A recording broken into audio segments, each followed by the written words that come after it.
There are 9 Iraq War veterans serving in the Congress, all Republicans. One is a senator, the other 8 serve in the House, including Florida Republican Congressman Allen West, who joins us tonight live from Los Angeles. Congressman, it's good to see you. You did serve in Iraq. You think the president's making a bad call here tonight. Why?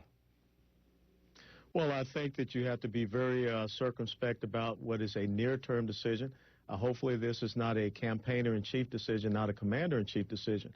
One of the things I go back to and remember is serving in Operation Desert Shield, Desert 1991. And when we did not complete that operation and the means by which we could have had that resounding tactical and operational success and victory, we knew that at some point in time we would have to return back to Iraq.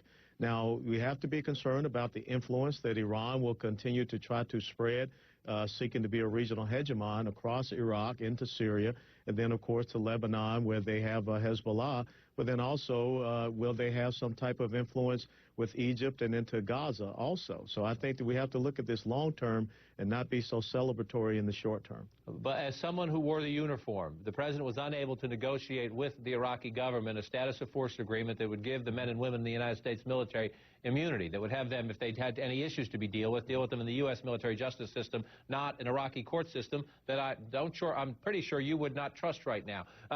Is in that sense, without that agreement, is it the right call for the president? Would you want to serve there without that status of forces agreement? Well, you're absolutely right, John. But I think the thing is I have to look at where was the failure in leadership, where we could not negotiate from a position of strength, and now we look like we're in a position of weakness where we could not negotiate a solid status of forces agreement which will protect our men and women in uniform still serving there, which will continue to make sure that Muqtada al-Sadr and the Mahdi army, which we know is being supported by Iran, we know that the arrogance and the belligerence of Iran is increasing. And also we have to look at this through the prism of the eyes of the opposition from our enemies. We know that when we withdrew from Somalia, many in the Islamic world saw that as a sense of weakness. As a matter of fact, Osama bin Laden said the United States was a paper tiger.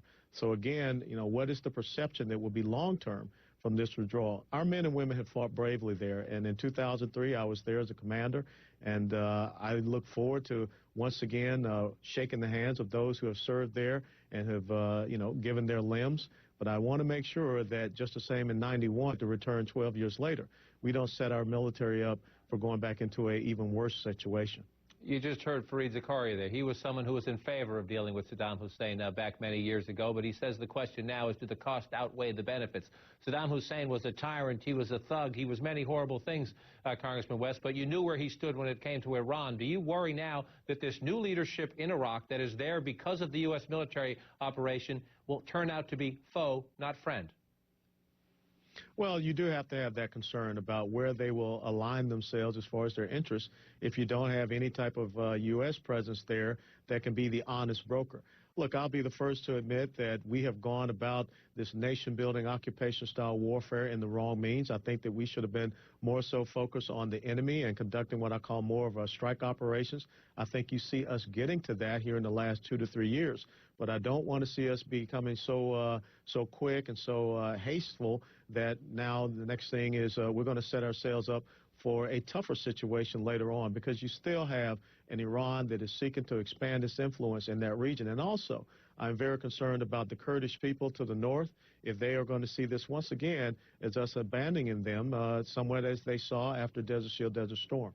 You just heard Chris Lawrence. The Pentagon is looking at ways, and there are still negotiations. There could be an agreement down the road to leave several hundred U.S. troops there to serve as trainers for the Iraqi people. But among the other proposals on the table, maybe some naval exercises, maybe finding a third country. I assume that could be Kuwait, although I will shake my head the day Kuwait allows Iraqi troops to come south again under peaceful circumstances to train maybe in their country. Do you see the possibility of working something out that makes this acceptable to you? Well, I think that that's something that when I get back to Washington, D.C., we in the House Armed Services Committee could potentially have a hearing about that and find out what are the courses of action going forward. What is very interesting to me is not too long, commanders on the ground asked for 10,000 troops as a residual force. That got taken down to 3,000, and now, of course, it is at 0. So, you know, you have to ask, what is the criteria? Of course, that status of forces agreement has a lot to do with it, but I don't think that we see an Iraqi force that is ready to assume that responsibility, and we know that Iran is just waiting for the Mahdi army to have that opportunity, and they're very patient, and I think that they see this as a victory where they waited us out. Let me ask you, as someone who's worn the uniform, not as a politician, sir, the president today used the term success, not victory. His deputy national security advisor used the term success, not victory. How do you view the war in Iraq and the fact that people don't use the term victory, the fact that public opinion has turned so vociferously and fiercely against it? How does that impact the legacy of the 1 million Americans who have served in Iraq over the past 9 years? Well, I think that those of us that have worn a uniform understood the mission that we went over to do. Tactically, I think there was always success, and we had great victories. At the strategic level, that's where the United States of America has had problems ever since World War II. We saw that in Korea. We saw it in Vietnam. And I think that's why it's so important, John, that we get men and women who have been on this modern 21st century battlefield in uniform that can be in Washington, D.C., on Capitol Hill and other places. So we make sure that we make those right strategic level decisions as we go forward. And we make sure that we're committing our greatest treasure, the men and women in uniform, with the right and proper goals and objectives so that they can have victory. Success, we have to wait and see how that comes out, because I would look at what has happened since Hosni Mubarak was deposed in Egypt. I think that is pretty much so gone the wrong direction, and I don't want to see things go in the wrong direction between Iraq and Iran. Congressman Allen West of Florida joining us tonight, sir. Appreciate your insights. Thank you very much. Thanks so much, John. And ahead, tonight's Truth revisits how the Iraq War was sold to the American people and includes